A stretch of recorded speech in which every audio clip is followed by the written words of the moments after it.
This channel does not promote any violent, harmful, or illegal activities. All content provided by this channel is meant for an educational purpose only.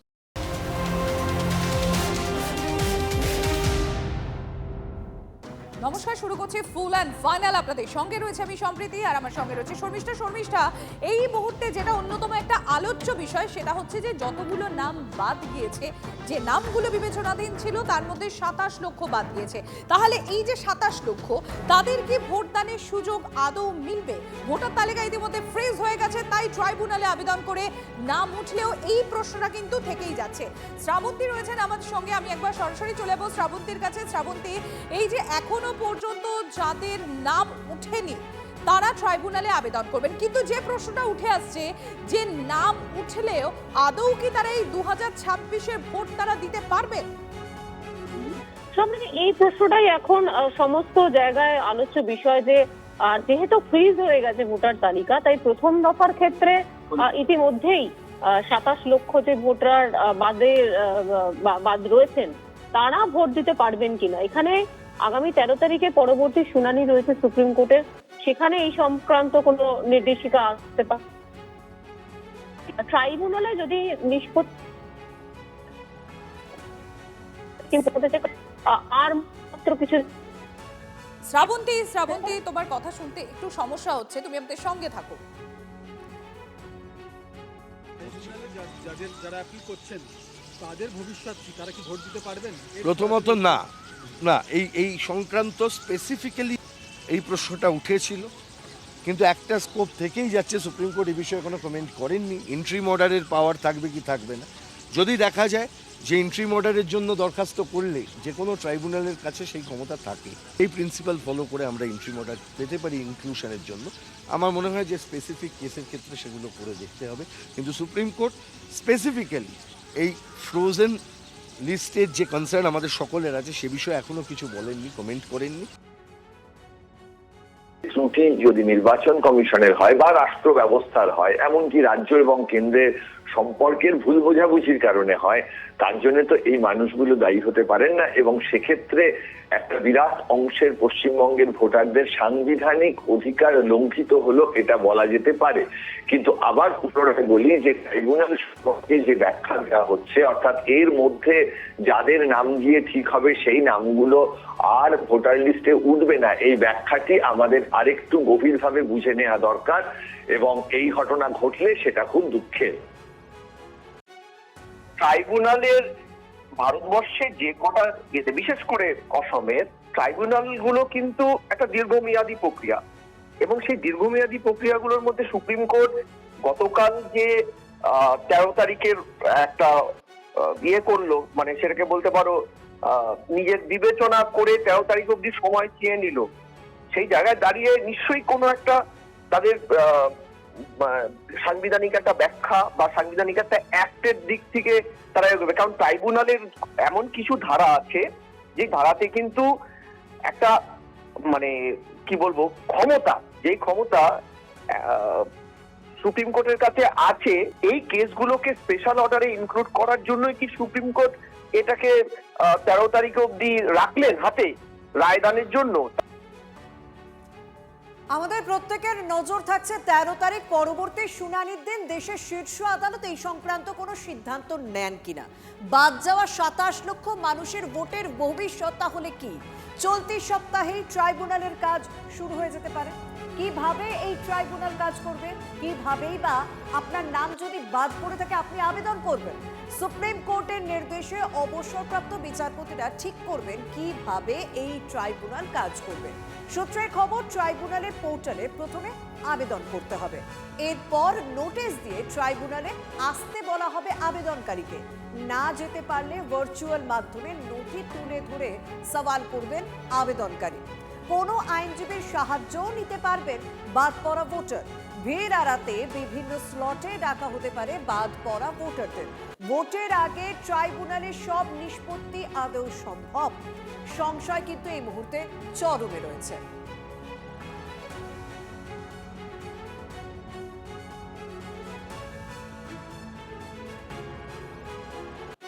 এদিকে ঠিক যেরকম তুলে ধরছিলাম বিষয়টা যে এক রাশ সংশয় রয়েছে মনে, কিন্তু তবুও সমস্ত মহকুমা শাসক অর্থাৎ যেখানে যেখানে সরকারি দফতর রয়েছে তার সামনে একটা লম্বা লাইন, জেলা শাসকের দফতরের সামনে লম্বা লাইন, যে ট্রাইব্যুনালে নাম তুলতে হবে, সেখানে আবেদন করতে হবে, তবে ভোটার তালিকায় নাম উঠবে। আমরা দেখছি কোচবিহার থেকে ক্যানিং হোক কিংবা মালদা থেকে মুর্শিদাবাদ, সর্বত্র একই ছবি। একদম যে সমস্ত সহকর্মীরা আমাদের বিভিন্ন প্রান্ত থেকে এই লাইনের ছবি তুলে ধরবেন, ট্রাইব্যুনাল হচ্ছে তার একটা প্রস্তুতি চরমে রয়েছে, সেই জায়গায় ছবি তুলে ধরবেন। শুভেন্দু রয়েছে কাকদ্বীপ থেকে, কৌস্তব রয়েছে বারাসাত থেকে, আর শুভতোষ রয়েছে। শুভতোষের সঙ্গে কথা বলো, তবে মূলত সেই মুহূর্তে বর্ধমান থেকে রয়েছে। আমি সবার প্রথমে একটুখানি কাকদ্বীপের দিকে নজর রাখি, শুভেন্দু যেখান থেকে রয়েছে। শুভেন্দু, কাকদ্বীপে সেখানে দক্ষিণ 24 পরগনায় সব থেকে বেশি মানুষের একটা SIR এ ভোটার তালিকায় অস্বস্তি দেখা গিয়েছিল যে এত সংখ্যক মানুষের নাম বাদ যাচ্ছে, কিন্তু এখন সেখানে সংখ্যাটা ঠিক কোন জায়গায় দাঁড়িয়ে রয়েছে এবং দক্ষিণ 24 পরগনা মানুষ তারা কি বলছেন? ট্রাইব্যুনালের কাজ কি শুরু হয়েছে? দেখো, একেবারেই আজকে সকাল থেকে কাকদ্বীপ মহকুমা শাসকের অফিসে ট্রাইব্যুনালের কাজ শুরু হয়েছে। আমি ছবি দেখাতে বলবো ক্যামেরা পার্সনকে যে একেবারে লম্বা লাইন। তোমাকে জানিয়ে রাখবো যে দক্ষিণ 24 পরগনা জেলায় 5,22,042 জন বিচারাধীন ভোটার ছিল, তার মধ্যে 5,18,668 জনের নিষ্পত্তি হয়েছে। এর মধ্যে ভোটার তালিকায় নাম উঠেছে 2,95,000 প্রায় 739 জনের, ডিলিট হয়েছে 2,22,929 জনের। তুমি যে ছবিটা দেখতে পাচ্ছ এটা কিন্তু একেবারে সুন্দরবনের প্রত্যন্ত এলাকার ছবি। 3টে বিধানসভার, সাগর, কাকদ্বীপ, পাথর প্রতিমা, কাকদ্বীপ বিধানসভার খসড়া তালিকা এবং চূড়ান্ত তালিকা প্রকাশের পর বাতিল হয়েছিল। একেবারে আমি কথা বলার চেষ্টা করব যে একজন ভোটারের সঙ্গে। আজকের কি আপনারা নথি জমা দিতে এসেছেন? হ্যাঁ, কি সমস্যা হয়েছিল আপনাদের? সমস্যা বলতে গেলে ভোটার আই কার্ডের জন্য সমস্যা হয়েছে। তো ভোটার আই কার্ড আমরা দিয়েছি, দেওয়ার পড়তে তা সত্ত্বেও আবার বলছে ওটা রিজেক্ট, ঠিক আছে, যার জন্য আবার আমাকে আসতে হয়েছে। এর আগে আমি দিয়েছি জমা, দেওয়ার পরে আবার আমাকে আসতে হয়েছে এই রিটার্ন, এসে আবার এই কাগজ নিয়ে যাচ্ছে। এখন কি হবে বুঝতে পারছি না। এখন আপনার কি সমস্যা হয়েছে? আমার সমস্যা ওই একবার জমা দিয়েছি, তারপরে রিটার্ন এসেছে, আবার একবার জমা দিয়েছি, আর এর পরের বার শেষবার জমা দিতে এসেছি। কি এটা ডিলিট? আপনার আমার ডিলিট করে দিয়েছি, একদম ডিলিট করে। ট্রাইব্যুনালের নাম উঠলেও আপনারা ভোট দিতে পারবেন। বাদ যাচ্ছে এবং বারবার দেখছি যে গরমের মধ্যে সত্যি সম্প্রতি একটা তো বিষয় যে বাইরে প্রচন্ড গরম, সেই গরমের মধ্যে বারবার এই লাইনে দাঁড়াতে হচ্ছে। কোথাও সাধারণ মানুষ, তাদের মধ্যে কিন্তু একটা ক্ষোভ দেখা যাচ্ছে। কৌস্তব রয়েছে এই মুহূর্তে বারাসাত থেকে, রয়েছে উত্তর 24 পরগনা যেখানে প্রচুর মানুষের নাম বাদ গিয়েছে। কৌস্তব, তুমি যেখানে রয়েছে সেখানে যারা লাইনে দাঁড়িয়ে রয়েছেন তারা কি বলছেন? তাদের কতটা সমস্যা? স্বাভাবিকভাবে সমস্যা প্রচন্ড হচ্ছে, কিন্তু তাদের এই মুহূর্তে কি অবস্থান?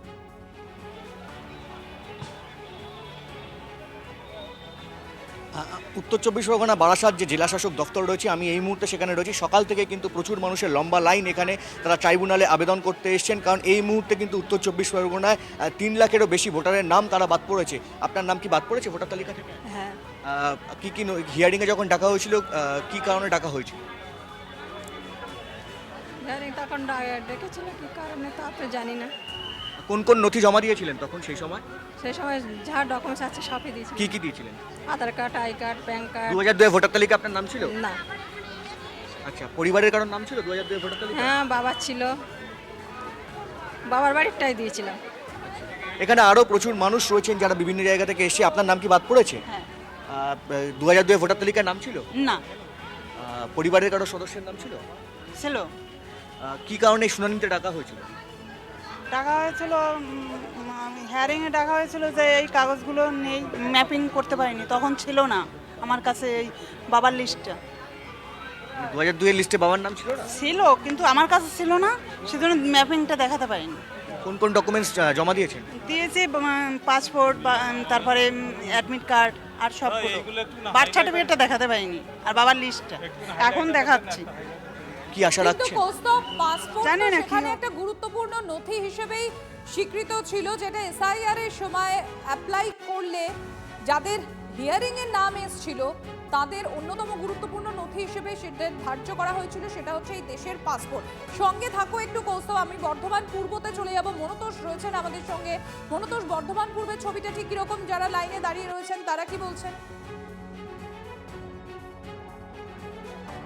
পূর্ব বর্ধমানে যে ভূমি দপ্তর, এই ভূমি দপ্তরে কিন্তু গতকাল আমরা দেখেছিলাম প্রচুর সংখ্যক মানুষজন দাঁড়িয়েছিল, লাইনে বিশৃঙ্খলা হয়েছিল, এবং আজকে যেটা দেখা যাচ্ছে যে কেন্দ্রীয় বাহিনী এখানে দেওয়া হয়েছে যাতে কোনো রকম অপ্রীতিকর ঘটনা না হয়। এবং সকাল থেকেই কিন্তু এখানে যারা আবেদনকারী তারা আসছেন, লম্বা লাইন দিয়ে দাঁড়াচ্ছেন, কাউকে 2 ঘন্টা 3 ঘন্টা পর্যন্ত দাঁড়িয়ে লাইনে দাঁড়িয়ে এখানে আবেদনপত্র জমা করতে হচ্ছে। একটু কথা বলে নেবো কয়েকজনের সঙ্গে। বলছি আপনি কতক্ষণ লাইনে দাঁড়িয়ে? অনেকক্ষণ ছিলাম, 2 ঘন্টা মতো ছিলাম। শর্ট ডিলেট হয়ে গেছে। আমার বাপ্পার সাথে বলছেন আমার অমিল। হ্যাঁ, জমা করে দিলাম। একটু হয়রানি, মানে বিশাল হয়রানি শিকার। এখানে যাওয়া ওখানে যাওয়া, পয়সাও যেছে। লাস্টে বলছে কাজ কি হবে সেটা বলতে পারছে না, কি হবে এখন। আমি এই যে ভাতা থেকে। আমি হাউসগ্রাম 273 অ্যাসেম্বলি, ওখান থেকে আমার মিসেসের 2008 সালে আপনার অ্যাসেম্বলি মানে ভোটার কার্ড পেয়েছিল, অধিকার পেয়েছিল। তো সেই সূত্রে তারপরে ধরুন অ্যাসেম্বলি ভোট এবং লোকসভা ভোট, পঞ্চায়েত ভোট, সমস্ত ভোটই দিয়েছে। তার পেপার যা এভিডেন্স ছিল, এভিডেন্স লিগেল এভিডেন্স, এবং যেটা প্রথম বিজ্ঞপ্তি জারি করেছিল কমিশনার, সেই বিজ্ঞপ্তি জারির সাথে সাথে জমা করলাম। এখন তো কিছু বলেনি, এখন 273 অ্যাসেম্বলি রিসিভ কপি দিয়েছে। তো সেই বিজ্ঞপ্তির সময় যেটা বলেছিলেন যে বোঝা যাচ্ছে যে বিভিন্ন কারণ দেখিয়ে তাদেরকে ডাকা হয়েছে, কেউ নথি দিতে পারেননি, কারোর পরিবারের প্রত্যেকেরই নাম বাদ গিয়েছে, কেউ বাবার নাম 2002 এর তালিকায় দেখাতে পারেনি। বিভিন্ন কারণেই তাদেরকে বারবার ডেকে পাঠানো হয়েছিল। অবশেষে এই মুহূর্তে তাদের নাম বাদ গিয়েছে, তাই তারা ট্রাইব্যুনালে যাচ্ছেন, তারা ট্রাইব্যুনালে আবেদন করছেন। এবং এই গরমের মধ্যে ক্যানিং, মুর্শিদাবাদ, বিধাননগর, বিষ্ণুপুর সেই জায়গায় ছবি দেখছেন। ক্যানিং পশ্চিমের যিনি প্রার্থী পরেশরাম দাস, তৃণমূল কংগ্রেস প্রার্থী, তিনি আজকে পৌঁছে গিয়েছিলেন ক্যানিংয়ে, যেখানে লম্বা লাইন রয়েছেন যারা নিজেদের নাম তোলার জন্য আবেদন করতে গিয়েছেন ট্রাইব্যুনালে। সেখানে ক্যানিং পশ্চিমের তৃণমূল কংগ্রেস প্রার্থী পরেশরাম দাস পৌঁছে গেন এবং সেখানে মাইকিংও চলে। রাজ্যের মুখ্যমন্ত্রী এবং আমাদের নেতা অভিষেক বন্দ্যোপাধ্যায় বলেছেন, বলেছেন যে আইন অনুযায়ী যা যা ব্যবস্থা আমরা নেব, আপনাদের নাম কিভাবে ঢোকাবে তার ব্যবস্থা নেবে। আমি বলি দিদি আছেন, আমরা সবাই এসেছি নমিনেশন জমা দিতে। এখানে এসে দেখি হাজার হাজার মানুষের যে লম্বা লাইন, সারা বছর ধরে বিজেপি লম্বা লাইনে মানুষটা দাঁড় করিয়েছে। আজও একটা নমিনেশন জমা দিতে এসে দেখলাম মানুষ এসআইআরের যে আক্রান্ত, মানুষ এসআইআরের যে ভয় এবং ভীতি, তাদের নাম বাদ দিয়ে দিয়েছে। তারা আজকে নাম তোলার জন্য লম্বা লাইনে এসে এইচডি অফিসে কাগজ জমা দিচ্ছে। তবে শুধুমাত্র ক্যানিং নয়, মুর্শিদাবাদ নয়, কোচবিহার নয়, শহর কলকাতার খুব কাছে বিধাননগর, সেই বিধাননগরেও ছবিও আপনাদের সামনে তুলে ধরবো। সেখানেও প্রচুর মানুষের নাম বাদ গিয়েছে, তাই লম্বা লাইন দিয়েছেন তারা ট্রাইব্যুনালে আবেদন করার জন্য। তবে এই মানুষগুলো কি আদৌ ভোট দিতে পারবেন 2026-এ, সেই প্রশ্নের উত্তর কিন্তু এই মুহূর্তে পাওয়া যাচ্ছে না। বলা হচ্ছে 13 তারিখ যে পরবর্তী শুনানি রয়েছে দেশের শীর্ষ আদালতে, সেদিন কোনো সিদ্ধান্ত নেওয়া হয় কিনা প্রত্যেকের নজর সেদিকেই থাকছে। সব তো দিয়েছি, লেকিন রিজেক্ট হয়ে গেছে, জানি না আমি। রিজেক্ট হয়েছেন কিছু আমি জানি না সেটা। আজকে যা যা নথি নিয়ে আসতে বলেছে সেগুলো নিয়ে এসেছেন? হ্যাঁ, সব নিয়ে এসেছি। নাম উঠায় 30 তারিখে নাম কাটা হয়ে গেছে। এই যে এখন তো নির্বাচন কমিশন বলছে ভোট দিতে পারবেন না এই বছর, তা কি করবেন আপনারা? এখন জানি না কি হবে, কপালে জানি না কিছু। এই যে শুনানিতে যখন বিভিন্ন নথি নিয়ে যেতে বলেছিল সেগুলো নিয়ে গিয়েছিলেন? সব নিয়ে গেছিলাম। সব নথি নিয়ে গেছেন? আজকে যা যা নথি আনতে বলে সেগুলো নিয়ে সব নিয়ে এসেছি, সেগুলো আবার এখানে জমা করলাম। মানে ওনারা কি বললো কোথায় জমা দিতে হবে, যাই, আমি তো জানি না অত কিছু, যা যা বলবে সেটাই করব। মুসলিমদের নামগুলো দেখে দেখে দেখে দেখে দেখে দেখে কাটছে। জানি না কি নির্বাচন কমিশনার যিনি আছেন উনি বিজেপি দালালি করছেন না কি করছেন সেটা বলতে পারছি না, কিন্তু আমার যতদূর আমার পার্সোনালি আমি বলছি উনি বিজেপি দালালি করছে যাতে মুসলিম ভোটগুলো কাটলে ওনাদের লাভটা হবে। কেন হিয়ারিংয়ে ডাকা হয়েছিল বা কেন নাম বাদ গিয়েছে কিছু বলেছিল? ওই নামের একটু ভুল ছিল, তার জন্য ডাকা হয়েছিল। জন্যই ডাকা হয়েছে। অধিকার ছিন্ন কেন? আমরা তো এখানকার ভোটার, আমরা ছোটবেলায় এখান থেকে আমাদের জন্ম, আমরা এখানকার ভোটার, কেন আমরা ভোট আমাদেরকে বাদ দেবে? আমরা কেন বাদ যাব? আমার জমা নিয়েছিল স্কুল সার্টিফিকেট আর প্যান কার্ড। যদি ভোটের আগে যদি নির্বাচন কমিশন যদি আমাদের ভোটটা তুলে তাহলে আমরা হয়তো দিতে পারবো, কিন্তু গতকাল তো শেষ করে দিয়েছে, তাহলে হয়তো পারবো না দিতে। বাচ্চা নিয়ে মেয়েরা যেভাবে কষ্ট হয়, এই মানুষের যা অত্যাচার, সাধারণ গরিব মানুষের যা কষ্ট, সমস্ত কেন্দ্র সরকারের ব্যর্থতা। সমস্ত নথি আমাদের ঠিক আছে, এটা পুরো হয়রানি করা হচ্ছে মানুষকে, একবার প্ল্যান মাফিক হয়রানি করা হচ্ছে। নামের মুন্সি স্পেলিং ভুল, সেটা বাংলা থেকে ইংলিশে ট্রান্সলেট করতে ওরাই ভুল করেছে। পাসপোর্ট দিয়েছি, অল ডকুমেন্ট আমি দিয়ে জমা করে আরেকবার দিয়ে আসলাম, তারপরেও ডকুমেন্ট দেখেইনি মনে হয়, শুধু মুন্সি স্পেলিং ভুল আমার, আর অন্য কোনো কিছু ভুল নেই। আমার পাসপোর্ট আছে, বার্থ সার্টিফিকেট সব কিছু অল, মানে 14-15টা ডকুমেন্ট দেওয়া হয়েছিল, তারপরেও ভুল। দেখা যাচ্ছে বয়সে বাপের সাথে আর আমার সাথে সম্পর্ক আলাদা হয়ে যাচ্ছে, এইটা দেখাইছে আমাকে। হ্যাঁ, তাহলে আমরা কি কথা, বাপ দেখাক আমার কোনটা বাপ। আমাদের কেন ভোট কেন নাম কেন কাটা যাবে, সব আমাদের ডকুমেন্টস আছে। এই ভোটার তালিকায় নাম তোলার মরিয়া চেষ্টা, গতকাল চরম বিশৃঙ্খলায় পদপিষ্ট হওয়ার মতো ঘটনা ঘটার 24 ঘন্টা পরও লম্বা লাইন, খালনা, একই ছবি কাটোয়াতেও। ভোটার তালিকায় নাম তুলতে আজও বিপুল ভিড়, গতকাল হুড়োহুড়িতে আহত হন বেশ কয়েকজন। কালকের ঘটনা থেকে শিক্ষা নিয়ে আজ সকাল 7টাতেই খোলা হয় ট্রাইব্যুনালে আবেদনের যে কাউন্টার, সেই কাউন্টার। আবেদনপত্র জমা দিতে আজ সকাল থেকে দীর্ঘ লাইন কাউন্টারে। নাম উঠলে আদৌ এবার কি ভোট দেওয়ার সুযোগ মিলবে? এখনো ভোট সংশয়ে লাইনে দাঁড়ানো লোকজন। সুপ্রিম কোর্টে 13 তারিখে শুনানির দিকেই তাকিয়ে বাদ পড়া ব্যক্তিরা।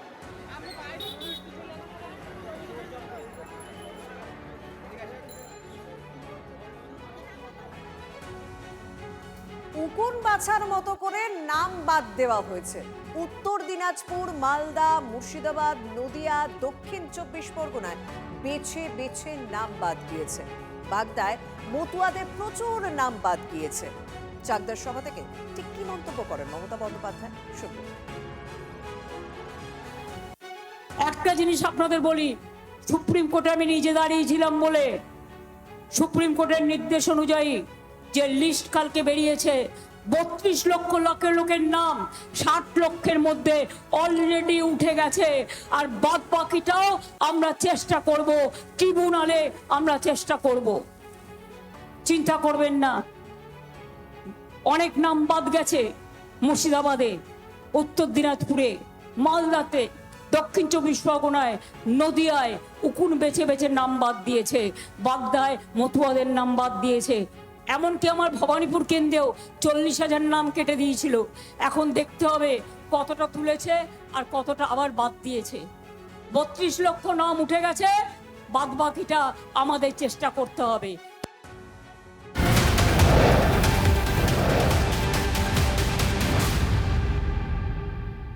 নন্দীগ্রামের মাটি থেকে ফের সরকার পরিবর্তনের ডাক শুভেন্দু অধিকারী। বাংলার লজ্জা ঢাকতে বিজেপিকে ভোট দেওয়ার সওয়াল শুভেন্দু অধিকারী। তৃণমূলের জন্যই কেন্দ্রের পাঠানো সুবিধা থেকে বঞ্চিত বাংলা, তো শুভেন্দু। এই যে নির্বাচনে আমি পুনর্বার এখানে দাঁড়িয়েছি, আপনারা যত বেশি করে এই এলাকায় ভারতীয় জনতা পার্টির সমর্থনে বা আমার সমর্থনে এগিয়ে আসবেন, ততই পশ্চিমবঙ্গের লজ্জা এই মুখ্যমন্ত্রীকে আমি আবার একবার ভবানীপুরে হারাতে পারবো। এই পশ্চিমবঙ্গে চাকরি নেই, মেয়েদের সুরক্ষা নেই। নরেন্দ্র মোদীজি 40 লক্ষ বাড়ি পাঠিয়েছেন, আপনারা পাননি। 72 লক্ষ শৌচালয় দিয়েছেন, আপনারা পাননি। নলে জলের জন্য 27,000 কোটি টাকা দিয়েছেন, আপনারা পাননি। তাই এই সরকারকে পরিবর্তন করতে হবে। বুথে বুথে অব্যবস্থার অভিযোগ। কাল রাজ্যের সব পর্যবেক্ষকদের সঙ্গে বৈঠকে বসছেন জ্ঞানেশ কুমার। বহু বুথে এখনো পরিকাঠামোই তৈরি হয়নি বলে অভিযোগ উঠছে।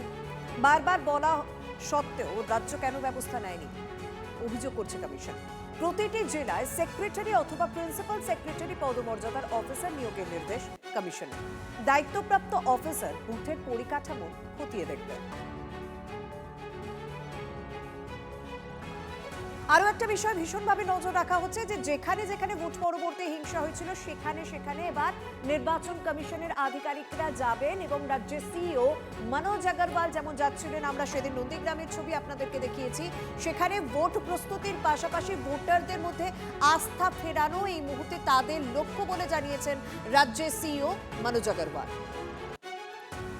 এটা যে পোস্টপোল ব্যালেন্স যেখানে হয়েছিল আগে, যেখানে পাবলিক একটু ভয়ে হয়েছিল আগে, যেটা হতে পারে থ্রেট আছে, ওসব এলাকায় তো আমরা নিশ্চয়ই ফার্স্ট ইনস্টেন্সে যাবো। যখন জেলাতে যাচ্ছি তো আমরা কি জন্য যাচ্ছি, একটা মূল্যায়ন করার জন্য প্রস্তুতি কেমন আছে, একটা আছে কনফিডেন্স বিল্ডিং জন্য। তবে জেলা শাসককে বলেছি কি যে জেলাতে আপনার বোধ করেন কি আমার প্রয়োজন আছে যাওয়ার জন্য, যেখানে আপনার প্রয়োজন আছে কনফিডেন্স বিল্ডিং জন্য, ওখানে নিয়ে যাবেন আমাকে। তো যেখানে ওরা তৈরি করবে শিডিউল, আমি যাব ওখানে। ভোট শান্তিপূর্ণ হবে, ভোটের সব প্রস্তুতি আছে, সব লেভেলে তৎপর আছে, আপনার অবজার্ভার থেকে নিয়ে আপনার লোকাল প্রশাসন থেকে নিয়ে পুলিশ প্রশাসন থেকে নিয়ে ভোট পিসফুলি হবে। অসম থেকে বাংলায় পরিবর্তনের ডাক অমিত শাহ। অসমের মতো বাংলাতে অনুপ্রবেশ বন্ধের হুঁশিয়ারি। অসম ত্রিপুরায় বিজেপি ক্ষমতায় এসে অনুপ্রবেশ বন্ধ করেছে। 5ই মের পর বাংলাতেও ক্ষমতায় আসবে বিজেপি, দাবি কেন্দ্রীয় স্বরাষ্ট্রমন্ত্রী। असम में तीसरी बार भारतीय जनता पार्टी की सरकार बनने जा रही है। पहली बार सरकार बनी, हमने घुसपैठ को समाप्त कर दिया। अब नए घुसपैठिए नहीं आते। त्रिपुरा और बंगाल से आते थे। त्रिपुरा में भाजपा सरकार बनी, वो भी बंद हो गया। और ये 5 मई को आसाम के साथ साथ बंगाल में भी भाजपा सरकार बनने जा रही है, वो भी দেখে দেখে মতুয়া, রাজবংশী, সংখ্যালঘু একটা সম্প্রদায়কে বাদ দেওয়া হয়েছে।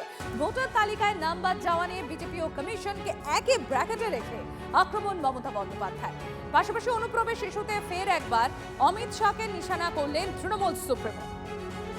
অনুপ্রবেশকারী কারা? বর্ডার পাহাড় দেয় কারা? Government of India. কয়লা পাহাড় দেয় কারা? Government of India. কাস্টমস কাদের? Government of India. রেল কাদের? Government of India. তাহলে মনে রাখবেন, অনুপ্রবেশকারী 24-এ আসলে তখন আপনারা তাকে কেয়া করে দেন, আর যারা পুরোনো দিন থেকে এখানে আছে তাদের নাম কেটে দেন। কেন এই ডিসক্রিমিনেশন? কেন? দেখে দেখে একটা কমিউনিটিকে বাদ দিচ্ছেন, দেখে দেখে মতুয়াদের বাদ দিচ্ছেন, দেখে দেখে রাজবংশীদের বাদ দিচ্ছেন, দেখে দেখে সংখ্যালঘুদের বাদ দিচ্ছেন। এ মোটা ভাই সাথে নিয়ে এসেছে ইডিআর সিবিআই, বাংলা পাবে না। তাই মনে রাখবে, বাংলায় বিজেপি শূন্য করতে হবে, বাংলাকে বিজেপি শূন্য করতে হবে, বাংলার মাটিকে পূর্ণ করতে হবে।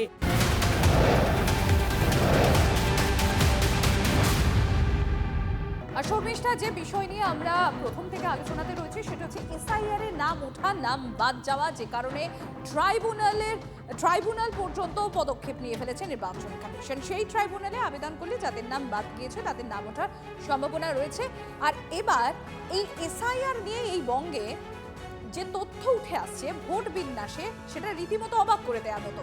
5 বছর আগে এই বাংলায় ভোটার সংখ্যা ছিল প্রায় 7,33,00,000। 24-এ তা বেড়ে হয় প্রায় 7,60,00,000। প্রথম থেকেই বিজেপির অভিযোগ এর মধ্যে বহু ভোটার ভুয়ো, আর এসআইআর হতেই ধরা পড়বে জালিয়াতি। বাস্তবে কি হলো সেটা একবার দেখি, চলুন। আমাদের অ্যাসিস্ট্যান্ট এডিটর তন্ময় প্রামাণিক রয়েছেন আমাদের সঙ্গে। আমি একবার তন্ময়ের কাছে সরাসরি চলে যাবো। তন্ময়, যে পরিসংখ্যান যা বলছে যে 5 বছর আগে বাংলার ভোটার 7,33,00,000, 24-এই তা বেড়ে হয় 7,60,00,000। আর বিজেপির যে অভিযোগ ছিল যে এর মধ্যে বহু ভুয়ো ভোটার, এসআইআরে আমরা দেখেছি ভোটার লিস্ট রীতিমধ্যে ফ্রিজ হয়ে গিয়েছে, ট্রাইব্যুনালের কাউন্টারও খুলে দেওয়া হয়েছে। কি ছবি ধরা পড়ছে তাহলে? বিজেপির যে অভিযোগ সেটাই কি সত্যতার দিকে যাচ্ছে, নাকি এই ভোটারদের আবারও ভোটার লিস্টে অ্যাড হওয়ার কোনো সম্ভাবনা দেখা যাচ্ছে?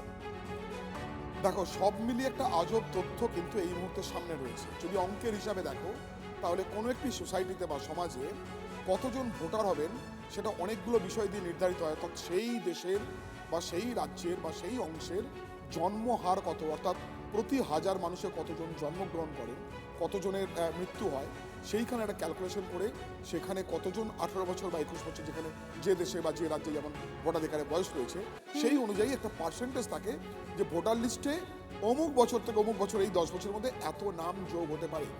সেই সম্ভাবনার তত্ত্ব এবং অঙ্কের হিসাব, সামাজিক যে হিসাবগুলো রয়েছে, অর্থাৎ আমাদের রাজ্যে জন্মমৃত্যুর যে হার রয়েছে, এই সবগুলোকে নস্যাৎ করে দিয়ে আমাদের রাজ্যে কিন্তু ভোটার তালিকায় নাম উঠতে থাকে। একটা পরিসংখ্যান দিলে তুমি বুঝতে পারবে, যদি আমরা 2011 থেকে হিসাব ধরি, 2011 সালে যে বিধানসভা নির্বাচন হয়েছিল, এই রাজ্যের পট পরিবর্তন হয়েছিল, তৃণমূল কংগ্রেস ক্ষমতায় এসেছিল, তখন রাজ্যে মোট ভোটারের সংখ্যা ছিল 5,62,06,476 জন। ঠিক তার আড়াই বছর পর বা 3 বছর পর যদি আমরা বলি 2014 সালে লোকসভা নির্বাচনে ভোটার সংখ্যা বেড়ে দাঁড়ায় প্রায় 65 লক্ষ। এই সময় কিন্তু একটা অভিযোগ উঠেছিল যে মৃতদের নাম না বাদ দিয়ে অন্য ভোটারদের নাম, অর্থাৎ একই জায়গার একই ভোটার 2 জায়গা বা 3 জায়গায় নাম তোলাচ্ছে বা বহু ভোটারের নাম তোলাচ্ছে। তখন থেকে তার আগেতেও সেই একই বক্তব্য ছিল, তখন তৃণমূল বিরোধী ছিল, তারা সেটা বলতো বামফ্রন্টের বিরুদ্ধে, এবং পরবর্তী সময়ে তৃণমূলের বিরুদ্ধে এই অভিযোগটা উঠতে শুরু হলো। এবং অঙ্কের হিসাবটা দেখতে থাকো, 2016 সালে সেই ভোটার লিস্ট তালিকা বেড়ে হলো 6,58,88,000। 2019-এ হয়ে গেল প্রায় 7 কোটির কাছাকাছি, 6,98,91,000, মানে 6,99,00,000 মতো ভোটার হলো এই রাজ্যে 2019 সালে। এটা 2021 সালের হিসাব হচ্ছে 7,33,00,000। 2024 সালের হিসাব হচ্ছে, মানে গত লোকসভা নির্বাচনের হিসাব ছিল 7,60,00,000। তার মানে এই জায়গাটাই তন্ময়, মাত্র 2 বছর পর পরই এই যে ভোটার হঠাৎ করে বেড়ে যাওয়া, এই অঙ্কটাই তো ভীষণ কনফিউজিং। একেবারেই তাই, যে এইভাবে ভোটার বাড়ছে কি করে, এই বিপুল পরিমাণ ভোটার এলো কোথা থেকে। এবার সেইটা যদি তুমি দেখতে যাও তাহলে আরেকটা আজব তথ্য চলে আসছে, অর্থাৎ যে নাম বাদ যাওয়ার পরে যে তথ্য আমাদের সামনে এসেছে এখন, সেই তথ্য যদি তুমি দেখো তাহলে এখন আমাদের ভোটার দাঁড়াচ্ছে এই মুহূর্তে, আজকে আমরা যখন কথা বলছি তখন যারা লিস্ট থেকে নাম বাদ গিয়েছে সেখানে ভোটার সংখ্যা দাঁড়িয়েছে 6,75,00,000। এবার যারা বাদ গেছেন, যারা ট্রাইব্যুনালে যাচ্ছেন তাদের নথি নিয়ে, যারা প্রকৃত ভোটার তাদের নাম যদি উঠে যায়, সেই সংখ্যাটাও যদি বাড়ে, তাহলেও আমরা দেখছি 2019-এ এর থেকে বেশি ভোটার এই রাজ্যে ভোট দিয়েছে। সময় এগোচ্ছে, ভোটারের সংখ্যা কমছে। অন্তত যখনই ঝাঁকনি দেওয়া হয়েছে, অর্থাৎ মৃত ভোটারের নাম ভোটার লিস্ট থেকে বাদ যাচ্ছে, একজন ভোটার 2 জায়গায় বা 3 জায়গায় তার নাম বাদ যাচ্ছে, স্থানান্তরের ক্ষেত্রে নাম বাদ যাচ্ছে, এইসব করতে গিয়ে কিন্তু এই আজব তথ্যগুলো বেরিয়ে আসছে। ফলে যদি এখন 6,75,00,000 দাঁড়ায়, তাহলে আমরা এটা বলতে পারি যে 2019 সালের আগে আমরা ফিরে গিয়েছি। ঠিক এই জায়গাটা থেকেই তন্ময়, আমি একবার টিভি9 বাংলা দর্শকদের জন্য এই বিষয়টি তুলে ধরতে চাইবো যে 2019-এর আগের ভোটার সংখ্যায় তাহলে পৌঁছে গেল বাংলা কিভাবে। কারণ পরিবর্তনের বছর 2011, সেখান থেকে 26-এ ভোটার বৃদ্ধি 2,04,00,000। এসআইআর এর নাম বাদ প্রায় 91,00,000 নাম। 2019-এ বাংলায় ভোটার ছিল 6,98,00,000, আর 2026 মানে এই বছরে বাংলায় ভোটার সংখ্যা কমে দাঁড়ালো 6,75,00,000। चुनाव जो है वो एक प्रकार से जान जाने के भय से मुक्ति का चुनाव है, आजादी जाने के भय से मुक्ति का चुनाव है। पूरे बंगाल का बहुमत समाज demographic change, artificial demographic change के कारण भय में जी रहा है कि हमारे ही देश में कहीं हम माइनॉरिटी तो नहीं बन जाएंगे। वो भय से मुक्ति का, अपनी संपत्ति के लूटने के भय से मुक्ति का चुनाव। আমরা ইতিমধ্যেই যোগাযোগ করতে পেরেছি রাজনৈতিক বিশ্লেষক ঝন্টু বড়াইক রয়েছেন আমাদের সঙ্গে। ঝন্টু বাবু, যে অঙ্ক আমরা এই মুহূর্তে দেখতে পাচ্ছি এবং অমিত শাহর বক্তব্য আমরা শুনলাম, কোথাও গিয়ে পরিসংখ্যান তাহলে যেটা বলছে যে এই মুহূর্তে দাঁড়িয়ে 2026-এ দাঁড়িয়ে 2019-এর আগের ভোট সংখ্যায় পৌঁছে গেল বাংলা, তাহলে কি সমস্ত অভিযোগের উত্তর এটাই? দেখুন, প্রত্যেকটা অভিযোগ ভোটের অস্বাভাবিক বৃদ্ধি, বায়োলজিক্যাল গ্রোথ, জনসংখ্যার এবং ভোটার সংখ্যার, এবং এখন যে অস্বাভাবিক গ্রোথ, এই দুটোর কিন্তু সামঞ্জস্য ছিল না। আমরা বারবার এটা বলেছি। আমি আপনাকে তথ্য বলি, 2002 এসআইআর চলছে, আমরা অ্যাক্টিভ তখন এসআইআর সাথে যুক্ত নির্বাচনের আধিকারিক হিসাবে। 4 কোটি প্লাস নাম ছিল সব মিলে ভোটার তালিকায়। জনসংখ্যা বৃদ্ধির সাযুজ্যের সাথে ভোটার তালিকায় ভোটারের বৃদ্ধির সাযুজ্য যা থাকে প্রত্যেকটা দেশকালে, যদি সেটা সঠিক হয়ে থাকে, সঠিকভাবে মাপকাঠিটা মাপা হয়ে থাকে, সেই জায়গায় দাঁড়িয়ে আমরা দেখলাম জনসংখ্যা বৃদ্ধি জাতীয় গড় ধরলে পরে যে 13% গড় বৃদ্ধি হয়েছে, সেই তুল্যমূল্য বিচার করলে দেখা যায় ভোটার বৃদ্ধি হয়েছে 26%-এর উপরে। অর্থাৎ জনসংখ্যা বাড়ছে 13% হারে, অথচ ভোটার বাড়ছে 26। দেখুন, এই যে অসামঞ্জস্যটা তখনই হয় যখন আপনি বায়োলজিক্যালি এদেশের নাগরিক হতে পারেননি, অথচ যে কোনো মূল্যে অন্য কোথার থেকে এসে আপনি ভোটার হয়েছেন। তার একটা কথা বলি, দেখুন, এবার এই এসআইআর পর্বে কাজের সাথে যুক্ত থাকার সূত্রে আপনি দেখেছি যে ধরুন 1995 সালে জন্মেছে বেশ কিছু ক্যান্ডিডেট দেখলাম যারা এখন বার্থ সার্টিফিকেটে অ্যাপ্লাই করছে। আপনি কল্পনা করুন 21 বছর পরে তার মনে হচ্ছে বার্থ সার্টিফিকেট দরকার। এটা তখনই সম্ভব যখন তারা এই দেশে জন্মায়নি, এখন তাদের প্রয়োজনের জন্য তারা অ্যাপ্লাইটা করছে। এই যে সার্বিক দিকটা, এটা আরো অনেকগুলো ছোট ছোট পয়েন্ট আছে। এই সার্বিক দিকটাতে আমরা বারবার বলছি পশ্চিমবঙ্গের একটা অ্যাড করি যে আপনি মনমোহন সিং সরকার তখন ক্ষমতায়, তখন মমতা সরকারও চলে এসেছে, মমতা ব্যানার্জি 11 পরে মনমোহন সিং সরকারের শেষের দিকটা তারা একটা রিপোর্ট দিলেন। সেই রিপোর্টে 5টা জেলা সীমান্তবর্তী, সেই জেলায় 21% হারে জনসংখ্যা বৃদ্ধি হচ্ছে, যেটা জাতীয় গড় 13 থেকে বেশি। এবং মনমোহন সিং সরকার সতর্ক করছে স্টেট গভর্নমেন্টকে, যে মমতা ব্যানার্জি সরকারকে, যে 5 গুণ জনসংখ্যা কি করে বৃদ্ধি পায়। ধারাবি, পৃথিবীর সবচেয়ে জনবহুল ধারাবি বস্তি যেটা মুম্বাইয়ের, তার থেকেও বেশি জনসংখ্যা এই 5টি জেলায় বৃদ্ধি হচ্ছে। সেটা তখন কিন্তু তারা পয়েন্ট আউট করে বলেছিল অসম্ভব পরিমাণে বাইরের থেকে ইমিগ্রেশন হচ্ছে। এই ইমিগ্রেশনটা মূল জনস্রোতে ঢুকে গেছে এবং ভারতবর্ষের বিভিন্ন প্রান্তে ঢুকে গেছে, যার প্রাইম লোকেশনটা ছিল অর্থাৎ কাগজপত্রের যোগানদার ছিল পশ্চিমবঙ্গ। কুটির শিল্পের মতো সেই অঙ্ক পরিসংখ্যানে কিন্তু এই সমস্ত জটিল যে অঙ্ক, যেটা কনফিউশন ছিল, তার সবকিছুর উত্তর দিয়ে দিচ্ছে। আর আপনাদের জানাই, নরেন্দ্র মোদী তিনি যখন মালদা এসেছিলেন তার মুখেও এই জনবিন্যাস নিয়ে বেশ কিছু মন্তব্য উঠে আসে। একবার শোনায়। पश्चिम बंगाल के अनेक क्षेत्रों में आबादी का संतुलन भी बिगड़ रहा है। यहां के लोग मुझे बताते हैं कि कई जगह तो बोलचाल भी बदलने लगी है। कई जगह भाषा और बोली में फर्क आ रहा है। घुसपैठियों की आबादी बढ़ने से बीते वर्षों में मालदा, मुर्शिदाबाद सहित पश्चिम बंगाल के अनेक क्षेत्रों में दंगे भी बढ़ने लगे हैं। आपको घुसपैठियों और यहां के सत्ताधारी लोगों के इस गठजोड़ को तोड़ना ही होगा। জনবিন্যাস নিয়ে বিজেপির তরফ থেকে একের পর এক অভিযোগ উঠে এসেছিল, আপনারা শুনলেন। এবং এখনো পর্যন্ত যা ছবি একবার আপনাদের সামনে তুলে ধরে, 2026 মানে এই বছর এই ভোটমুখী বঙ্গে বাংলায় ভোটার সংখ্যা কমে 6,75,00,000, যা 2019 বাংলায় ভোটার সংখ্যা মানে 6,98,00,000-এরও কম।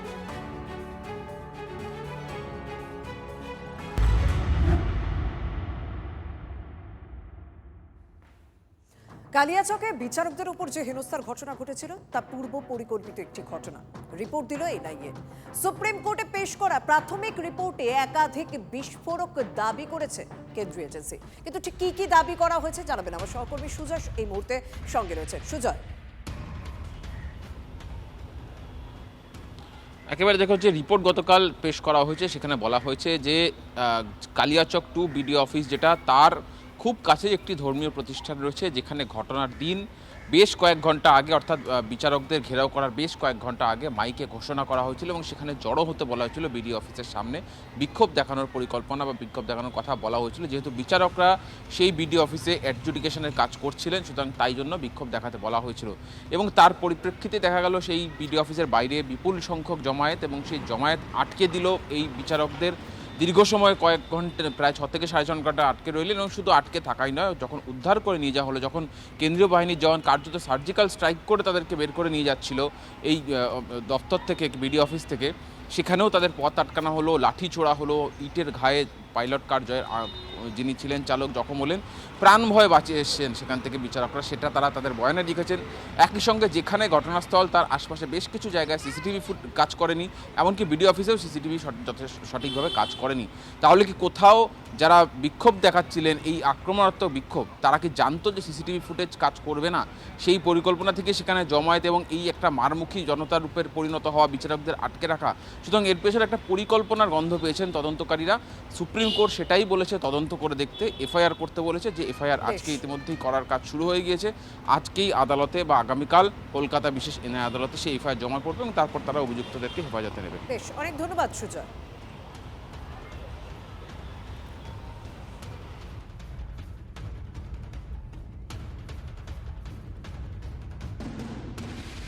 বাংলার বিধানসভা ভোটকে বাংলাদেশের ভোট বলে প্রচার, লাভলি মৈত্রের পোস্ট সামনে এনে আক্রমণ বিজেপি, সোনারপুর দক্ষিণে তৃণমূল প্রার্থীকে তো দেবজিৎ সরকারে। এমন মন্তব্য কোনো ভুল নয়, ভয়ানক প্রবণতার প্রতিফলন। বাংলার ভোটকে বাংলাদেশের ভোট বলে প্রচার করা, পশ্চিমবঙ্গ সম্পর্কে এটাই কি তৃণমূল কংগ্রেসের দৃষ্টিভঙ্গি? প্রশ্ন তুলে শাসককে নিশানা বঙ্গ বিজেপির প্রধান মুখপাত্রে। যদিও বিতর্কের মুখে নিজের পোস্ট মুছে দিয়েছেন লাভলি মৈত্র।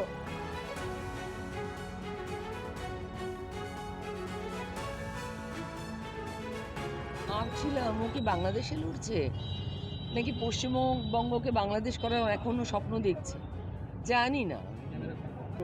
সে তো বেশি পাবে না, এসআইআরে অনেক কাটা গেছে, এখনো ওই স্বপ্ন টপ্ন দেখছে আর কি, বাংলাদেশি লোকেরা ওকে ওখান থেকে সাপোর্ট দেবে এইসব। ঠিক নয়, যা করেছে ঠিক নয়। গ্রেটার বাংলাদেশ বানিয়ে পশ্চিমবঙ্গকে জামাতের হাতে তুলে দিতে চায় তৃণমূল কংগ্রেস। গ্রেটার বাংলাদেশের প্রধানমন্ত্রী হতে চান মমতা বন্দ্যোপাধ্যায়। লাভলি মৈত্রের পোস্টের প্রেক্ষিতে কটাক্ষ শুভেন্দু অধিকারী। গ্রেটার বাংলাদেশ করতে চায় মমতা ব্যানার্জি, গ্রেটার বাংলাদেশের প্রধানমন্ত্রী হতে চায়, জামাতের হাতে তুলে দিতে চায় বাংলায়, পরিষ্কার এজেন্ডা। আমরা টেলিফোনে যোগাযোগ করতে পেরেছি তৃণমূল কংগ্রেস মুখপাত্র রিজু দত্ত রয়েছেন আমাদের সঙ্গে। রিজু বাবু, আপনি শুনলেন পুরোটা, আপনার প্রতিক্রিয়া চাই। দেখুন, প্রথমে আমি শুভেন্দু অধিকারীকে বলতে চাই, বেশি জামাতি যেন ও না করে।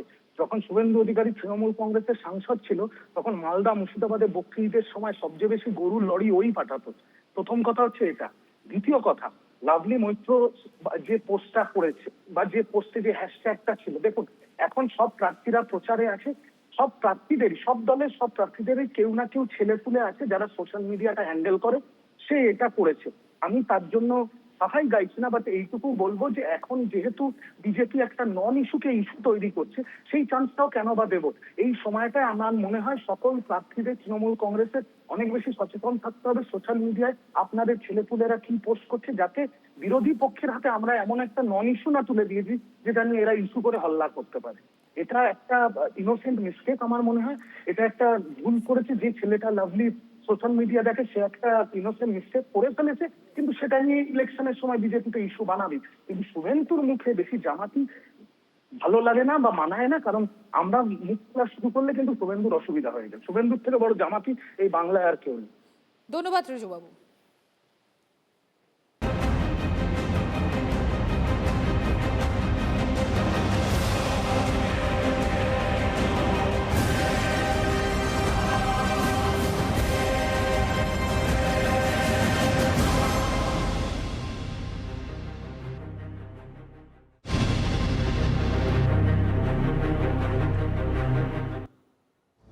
রেশন দুর্নীতিতে অভিযুক্ত তৎকালীন খাদ্যমন্ত্রী জ্যোতিপ্রিয় মল্লিক বর্তমানে তিনি জামিনে মুক্ত রয়েছেন, তিনি এবারে ভোটের লড়াইয়েও রয়েছে। সেই জ্যোতিপ্রিয় মল্লিককে পাশে বসিয়ে তৃণমূল নেত্রী মমতা বন্দ্যোপাধ্যায় তার কাজের ভূয়সী প্রশংসা করলেন হাবড়ার সভা থেকে।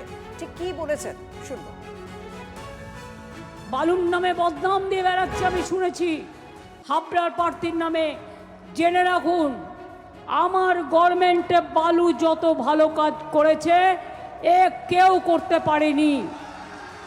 ওকে হিংসা করে গ্রেপ্তার করেছিল, কোনো প্রমাণ পাইনি। কেন গ্রেপ্তার করেছিল? কারণ সিপিএমের ওই পচা সিপিএম পার্টির 1.5 কোটি লোকের নাম রেশন কার্ডে ঢুকিয়ে দিয়েছিল, আর তাদের রেশন ফলস নামে নিজেরা নিত আর পার্টি ফান্ডের টাকা নিত। এই 1.5 কোটি মানুষকে বাদ দিয়েছিল ফলস রেশন কার্ডকে।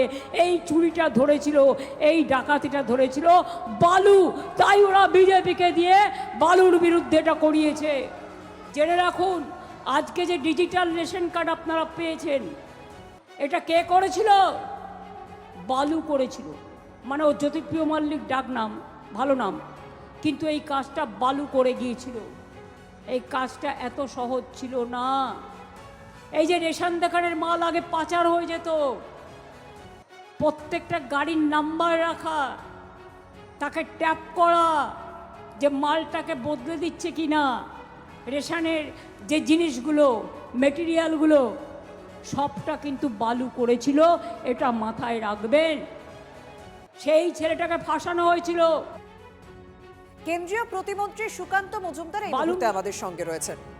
তৃণমূল নেত্রী মমতা বন্দ্যোপাধ্যায় প্রশংসা করছেন তৎকালীন খাদ্যমন্ত্রী জ্যোতিপ্রিয় মল্লিকের, এবং তিনি বলছেন সিপিএম নাকি বিজেপিকে দিয়ে গ্রেপ্তার করিয়েছিল জ্যোতিপ্রিয় মল্লিককে, এবং হিংসের কারণে নাকি তাকে গ্রেপ্তার করা হয়েছিল, সিপিএম এর দুর্নীতি ধরে ফেলেছিলেন জ্যোতিপ্রিয় মল্লিক।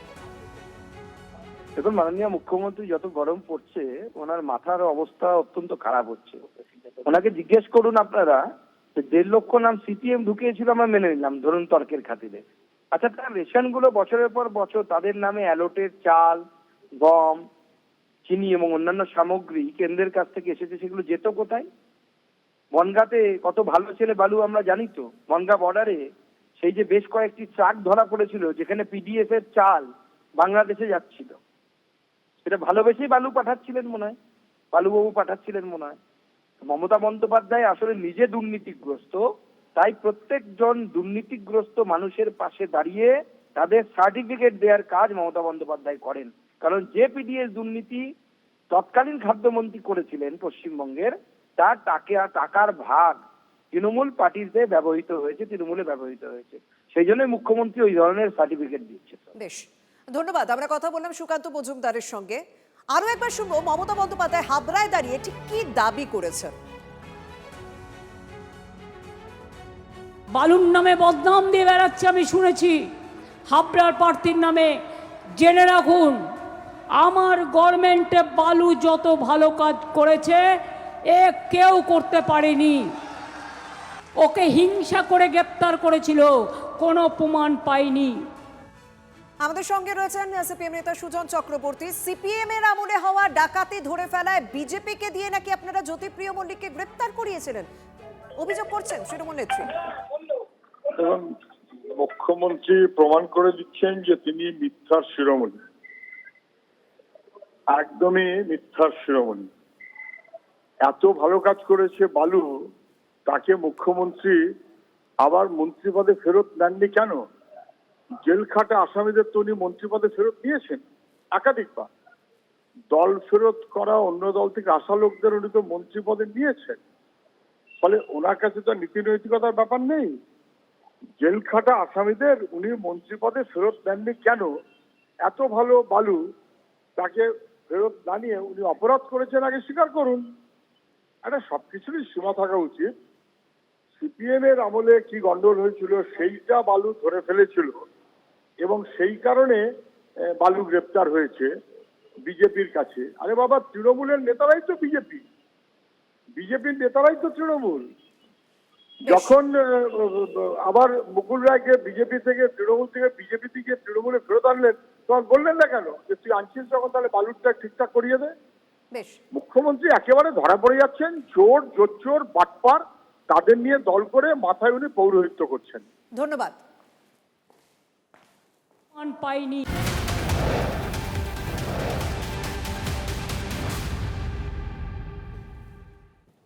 রাজারহাট নিউ টাউনের বিজেপি প্রার্থীর মনোনয়ন ঘিরে উত্তেজনা।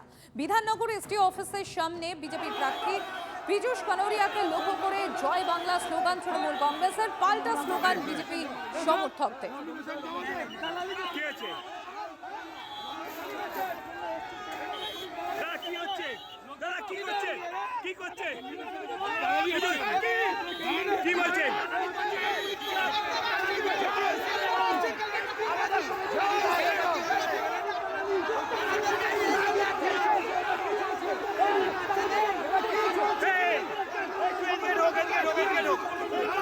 রঞ্জিত রয়েছে আমার সঙ্গে। রঞ্জিত, ঠিক কি ঘটে ওখানে, কি অবস্থা?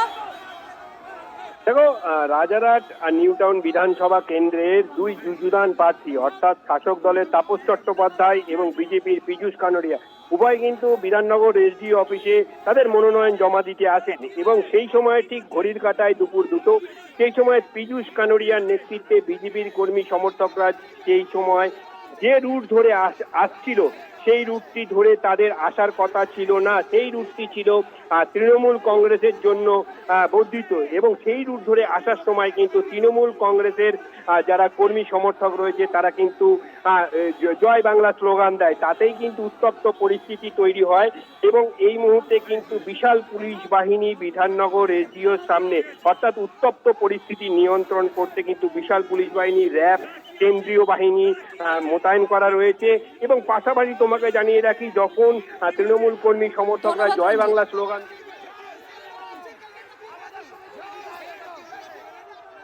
অন্যদিকে ভোট প্রচারে গিয়ে বিপাকে তৃণমূল প্রার্থীও। বীরভূমের মুরারইয়ে গাড়ি থেকে নামতেই পারলেন না মোশাররফ হোসেন। মুরারইয়ে গাড়ি থেকে নামতেই পারলেন না, এভাবে মানুষ ঘিরে রেখেছে তাকে।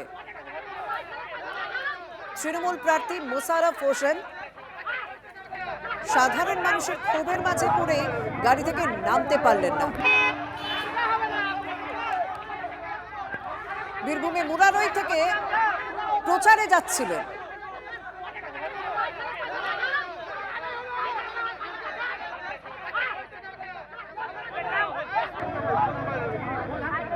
তৃতীয় নম্বরে দুটো রাস্তা স্যাংশন হয়েছে, তৃতীয় রাস্তা হয়তো ওইটি হবে, কিন্তু সত্যি এটা রাস্তাটা খুব খারাপ পর্যায়ে আছে, এটা করতে পারলে ভালো হতো, কিন্তু আগামী দিনে আমরা বলেছি অবশ্যই আমরা ওই রাস্তাটা করে দেবো। তা মানুষের ক্ষোভ ছিল, তারা বলেছে তারা যে আপনি এটা কেন করেন, কিন্তু সব কিছু দেখা সম্ভব তো হয় না। যে আগামী নির্বাচন তৃণমূলের বিসর্জন ঠিক হয়ে গেছে, তার প্রতিফলন গতকাল মোরারই বিধানসভার তৃণমূল কংগ্রেসের প্রার্থীকে গাড়ি থেকে নামতে দেয়নি, তেরে গ্রাম থেকে তার করে দিয়ে একদম বার করে দিয়েছে। জাতি ধর্ম নির্বিশেষে মানুষের মনে এখন পদ্মফুল, আর মুখে পাল্টানো দরকার, চাই বিজেপি সরকার।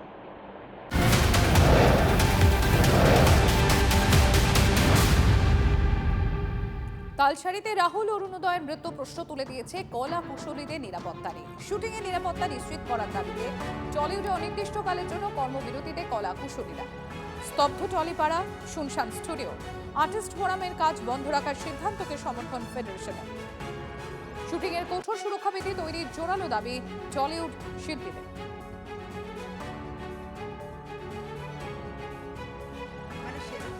লিখিত নিয়ম তো কোনো ছিল না, এবার কেউ তো কারোর ক্ষতি চায় না, টু বি অনেস্ট, কিন্তু মানে একটা সেট অফ রুলস ছিল না যে এইটা থাকতে হবে, এইটা করতে হবে, কিন্তু তার মানে এই নয় যে আমরা এর আগে যে কাজ করেছি we were not taken care of on set, সেটা আমি একবারও বলবো না। কিন্তু আমার মনে হয় অ্যাক্সিডেন্ট তো যে কোনো সময় ঘটতে পারে, সেটা যাতে না হয় বা সেটা হলে ইমিডিয়েটলি কী করতে হবে সেইগুলোর বিষয়ে একটা সেট রুল বা একটা কোনো সেট অফ ডিরেকশন থাকা উচিত, যেটা ফলো করা উচিত। এটা কি আগে করা উচিত ছিল না, মানে আগে ছিল না? আমি এটা এইটুকু বলতে পারি যে একেবারেই যে ছিল না এটা আমি বলতে পারবো না। আমাদের এর আগে বহু শুটিংয়ে বহু জায়গায় আমাদের প্রত্যেকবারই কিছু না কিছু সেফটি প্রিকশনস নেওয়া হয়েছে। সব সময় সব জায়গায় হয়নি, এটাও ঠিক, কিন্তু ছিল না বলা যাবে না। আর্টিস্ট হিসেবে না ভাবি যে আচ্ছা ভালো শট দিতে হবে, তো ওই সবসময় we've been brave enough to take those steps. হ্যাঁ, মানে কারণ কখনো এত কিছু ভাবিনি, বাট এরকম তো প্রচুর ঘটনা হয়েছে যেখানে উইভ লস্ট অর অ্যাক্সিডেন্টস হয়েছে, যেগুলো হওয়া উচিত নয়। সেগুলোর জন্যে আজকের দিনে এখানে আসা এবং হোপফুলি কিছু একটা সলিউশন বেরোবে। এটা সব থেকে খারাপ লাগছে সেটা হলো একটা প্রাণ চলে যেতে হলো আজকের এই মিটিংটা হওয়ার জন্য। খুবই ইম্পর্টেন্ট কয়েকটা সেফটি গাইডলাইন্স মেনে চলা। এখানে অনেক আমাদের থেকে অনেক সিনিয়ররা রয়েছেন, আশা করা যায় সকলে একত্রিত যখন হয়েছে নিশ্চয়ই আমরা একটা বেসিক সুরক্ষা যেগুলো বেয়ার মিনিমাম সেগুলো যেন মেনে চলতে পারি, যাতে এরপরে আর কোনো প্রাণ না হারাতে পারে। যিনি চলে গেছেন তিনি তো আর ফিরবেন না, তাই এরপরে যেন আমরা পরে অনুশোচনা না করে যেন আগে থেকেই, মানে it's better to be safe than sorry কথাই আছে। যদি সুরক্ষা সংক্রান্ত অনেক ব্যবস্থাই যেগুলো থাকার কথা সেগুলো থাকে না, সেগুলো নিয়ে খুব বেশি করে কেউ যদি বলে তখন সেটাকে ট্যান্ট্রাম হিসেবেও অনেক সময় ট্রিট করা হয়। অনেক সময় বলা হয় যে খুব চাপের মধ্যে করছি, প্লিজ করে দাও, এটা অসুবিধা নেই। জানোই তো আমাদের বাংলা ইন্ডাস্ট্রিতে এরকম ধরনের বন্ধুত্বসুলভ কথাবার্তাও বলা হয়, আবার সেটাকে ট্যান্ট্রাম হিসেবেও ট্রিট করা হয়। এই আর খুব সামান্য ব্যবস্থাও যে থাকে না সেটা প্রমাণ আমরা সবাই পেয়েছি। কাজের সময় যে আমাদের কলাকুশলীরা যেন সুরক্ষিত থাকেন, যদি তাদের কোনো দুর্ঘটনা বা ঘটনা ঘটে তাদের যেন সুরক্ষা ব্যবস্থা অবশ্যই দেওয়া হয়। শিল্পীদের ক্ষেত্রেও যেন সমভাবে সেই জিনিসটি দেওয়া হয়। এটার জন্যই আজকে আমাদের এই কর্ম বিরতি বলতে পারেন বা আমাদের ডিসকন্টিনিউ অফ ওয়ার্ক বলতে পারেন। তো সেটার জন্যই আজকে আমরা করেছি, কারণ কাজের সময় নিরাপত্তা না পেলে আমাদের পক্ষেও এটা বলা সম্ভব হচ্ছে না বা করা সম্ভব হচ্ছে না। এটা সবাইকে বুঝতে হবে, এটা চ্যানেল প্রডিউসার্স সবাইকে বুঝতে হবে।